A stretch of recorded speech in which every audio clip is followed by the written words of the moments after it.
सम्मेलन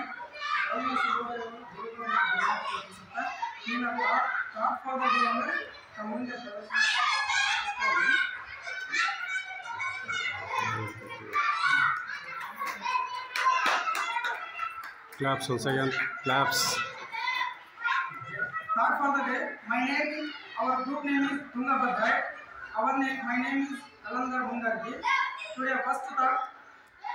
Your mind is a garden. Your mind is a garden. Your thoughts are the seeds. Your thoughts are the seeds. You can grow flowers. You can grow flowers, or you can grow weeds. ಅರ್ಥ ಅನಾಮಿಕ ಯಾರು ಗೊತ್ತಿದೆ. ನಿಮ್ಮ ಮನಸ್ಸು ಉದ್ಯಾನವನವಾಗಿದೆ. ನಿಮ್ಮ ಆಲೋಚನೆಗಳು ಬೀಜಗಳಾಗಿವೆ. ನೀವು ಹೂಗಳನ್ನು ನೆಡಬಹುದು ಅಥವಾ ಕಳೆಗಳನ್ನು ನೆಡಬಹುದು. Next thought. The walls of a schools should reflect a future possibility. Should reflect a future possibility. The halls should honor dreams. The hall should honor dreams.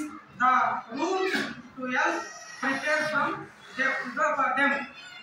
ಅರ್ಥ ಶಾಲೆಯ ಗೋಡೆಗಳು ಭವಿಷ್ಯದ ಪಾಸಿಬಿಲಿಟಿ ಅನ್ನು ರೂಪಿಸುತ್ತವೆ. ಸಭಾಂಗಣಗಳು ಕನಸುಗಳನ್ನು ಗೌರವಿಸಬೇಕು. ಅವರಿಗಾಗಿ ತಯಾರಾಗಲು ಕೊಠಡಿಗಳು ಸಹಾಯ ಮಾಡುತ್ತವೆ. And third one is the best answer to the question. What is the most effective method of teaching? Is that it depends on the goal, the students, the content and teacher. But the next best answer is students teaching other students.